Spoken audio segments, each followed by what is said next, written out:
ndo panonetsaka kuti kana ichinge iri ZANU yaporonga zvinhu zvayo ndo panonzi yaiti batane.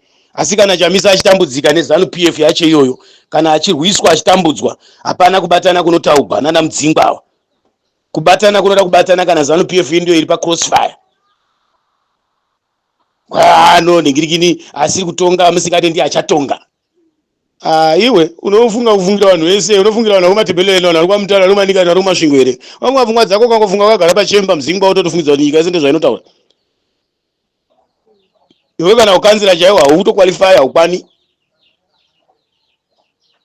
Woda kuudza Chamisa ari kumusoro, woda kuudza vanhu vezvematongerwo enyika kupinda mune zvinenge uchitaura izvo. Kwa asingati amusikati ndi anoningirikina. Amusikati ngaitongezve. Iyo kai. Handiti vanhu vari kuzvinzwa muchitaura.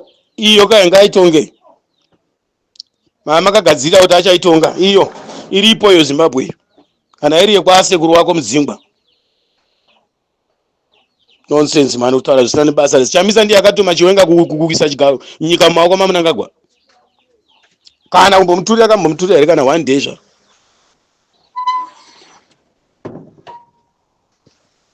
Akambomuturira kana one day chairo one day kuturira Chiwenga muna Chamisa.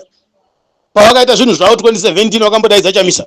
Asi Mugabe akasiya kuti pawakaita election 2018 havasi wakabatsira kuroga here vakapfura vanhu mutaundi mustreet. Havasi wakatsika nyaya here. Pakabiswa Robert Mugabe havasi wakatamba mapepa achiatsika nepasi pemakumbo here vachibharaibha vachipanana makumbo nepasi pemakumbo so. Mageneral nhasi uno ndiye akapedza kuurayisa maningi mageneral. Haana kuya defender. Nhasi uno nyika yese iri kupuwa motikari akatarisa so Chiwenga akahwanda so akapaka so pakona so. Baya zvinhu zvinofamba don't worry mai nyika inonaka tikuenda kuKenani. Shame man. Handifungi kuti pane indo inonzi ningirikini yeye unodzikurwa hondo muchidzokera kumashure.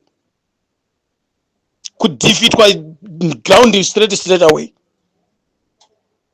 Haungasiya Muwengi achigena ground uchiningirira muchingoya kotaura chete. Kutaura kwacho kune kutopa pressure Muwengi wacho futi kutomupa mukana nesimba. Zvinosiya zvakuwadza vana veZimbabwe nenyika. Tiri kutaura zvemunhu ari muZANU PF izvo zvitaura kuno. Asiri kupfaka nyika asiri kuita sei. Zvinonzi zviri kurongwa zvakanyanyisa maningi kumilitary zvacho ndezvipi kuchibvonyongodzwa naID kana upolisi kana kuti munyika macho. Kana nyika inozopinda yacho vanenge vachipinda SADC yese Africa yese vachipinda vachironga munoziva kuti vana SADC nyika dzemadhiri dzinosapotana vana Africa ni chinhu chikadai chakambaika kudhara kana iri hondo yakatotanga chakatombaika kudhara masoja asati atengwa zvaari kuitwa izvi. Taura kwanzi Chiwenga Chamisa anoziva anechicha anoziva maererano nenyika ino kuiswa mumaoko maID. Kubatana kwacho kunoda kana kuti chinge kuri kweZANU. Ndava kana ari Chiwenga anofanira kununurwa nenyika yese. Asi kana ari Chamisa hafaniri kununurwa hafaniri kurwiwa. Kana iri nyaya yemareforms haifaniri kurwiwa. Kana ari maelection akabirwa maelection anofanira achinyanya kuchema ndianiko. Chiwenga ari kuchemera position yanga aifanira kupuwa kutsiwa Mnangagwa kuZANU PF. Chamisa akavhotiwa neZimbabwe kuti aite president akabirwa 2 times. Saka une enga hombe ndeipi? Une shuku ndeipi? Uri kurwadziwa maningi ndeupi? Wakatadzirwa steri kudarika mwe ndeupi? Uye akatadzirwa nebato. Pati uyu akavhotiwa nenyika yese. Saka kana achinge ari maelection achona kunzi ngatibatanei, maelection ndokusapota zviro zveZANU PF nevanhu vari kubva kuZANU PF nevatungamiri veZANU PF. Pati kana kuri kusapota Chamisa kuti ngatibatanei kudefenda Chamisa, kudefenda opposition, kudefenda maelection evana veZimbabwe akabirwa neZANU PF.